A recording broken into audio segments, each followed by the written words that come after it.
So I've been wanting to do this video for a while, just talking about my experience finding out that I was pregnant at 18 when I was in high school.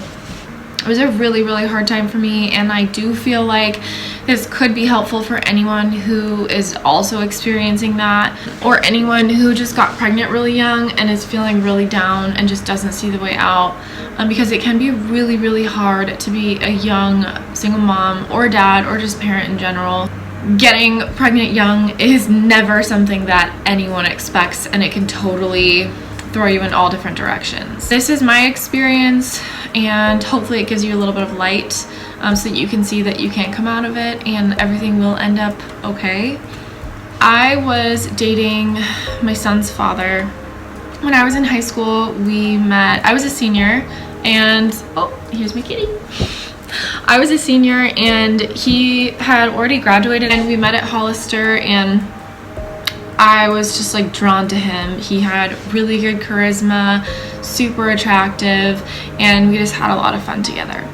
Things kind of started getting out of hand, I think, when I realized that he was partying and doing a lot more than I had thought. Just realizing that he had a drug problem. He was doing drugs behind my back.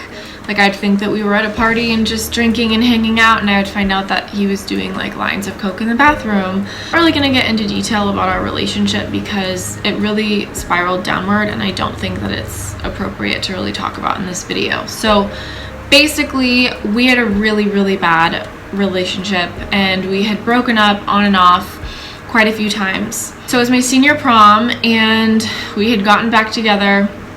Things had been really rough, and I saw him stealing money from my friend's purse, and that was really upsetting to me. So we basically broke up, and while we were breaking up in my car, he had taken my iPod without me knowing, and went and sold it for drugs. So that was basically how we ended up breaking up. The next morning, I felt really sick, and I hadn't been drinking all that much, and so I was a little concerned about why I felt so sick, and just thought maybe it's because I just broke up with this person who I love very much, and I'm just really sad about it. So as the day went on, I just kind of felt a little bit more weird and was like, okay, if I'm truly gonna get this person out of my life and be done with him, I should probably just go take a pregnancy test, because I was starting to think maybe I had been pregnant. I had kind of lived with him for about a month too, and we were sleeping together without protection. I don't feel like I was very smart back then. Like, obviously now I'm 26 and I'm very smart in terms of like birth control, but back then no one really talked to me about it. Not my parents. I didn't really have like anyone who was mentoring me and making sure that I was making good decisions. So anyways, I had lived with him for a while. We were sleeping together. I think that's how it happened. So I was at school. This was like a few days after my senior prom with a few of my friends, and I basically went to the drugstore, got a pregnancy test, and took it in the bathroom at the school, and saw the 2 lines.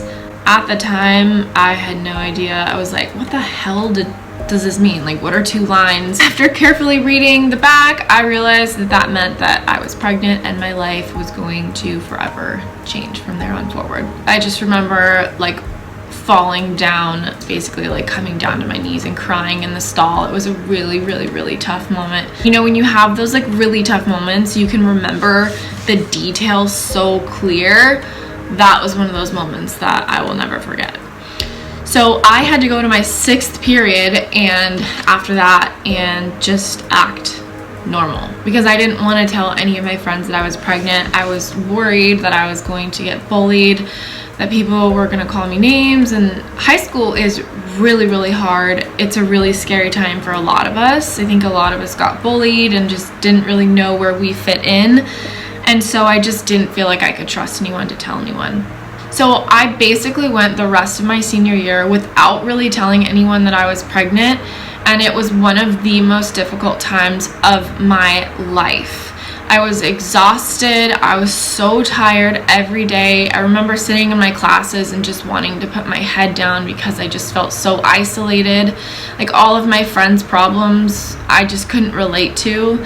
Like, they were trying to figure out where they were gonna move away for college, and like why this boy doesn't like them or whatever, like all these really small things, and I just felt like my life was shifting so much and I couldn't talk to anyone about it. I ended up telling my son's father, so my boyfriend at the time, I ended up telling him that I was pregnant, but unfortunately, like, he was in a really bad place mentally and was using, and so it wasn't like this amazing moment, and I don't think he was like very happy or excited or didn't really care like about it. So I kind of felt like I was there to make the decision on my own. I didn't really have a support group, friends or family. I didn't want to tell my family because I didn't know what I wanted to do yet. The one person that I did tell was my sister. He really supported me, like, with whatever I wanted to do, and by that I mean like getting an abortion or keeping him.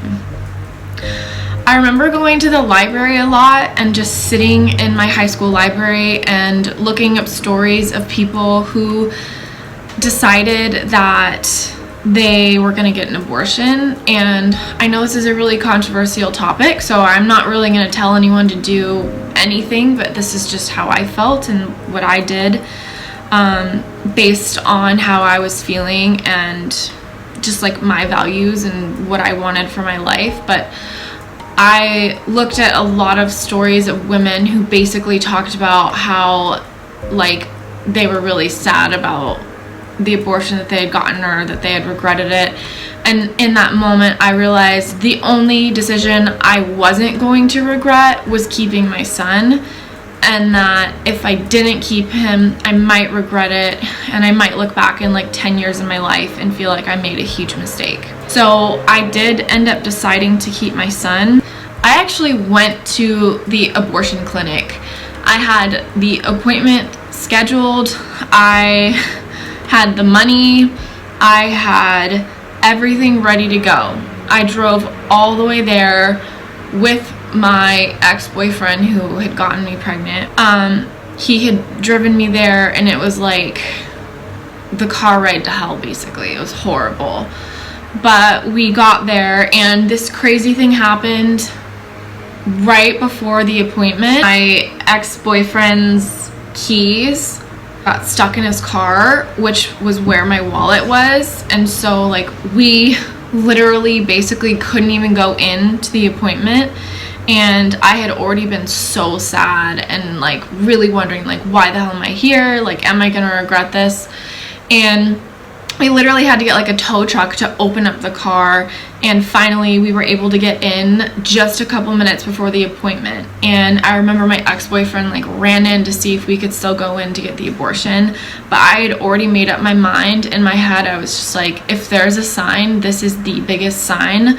I just can't go through with this, and I can't do it. So I decided to keep my son in that moment, and in that moment I knew that I was going to be basically doing it on my own as a single parent.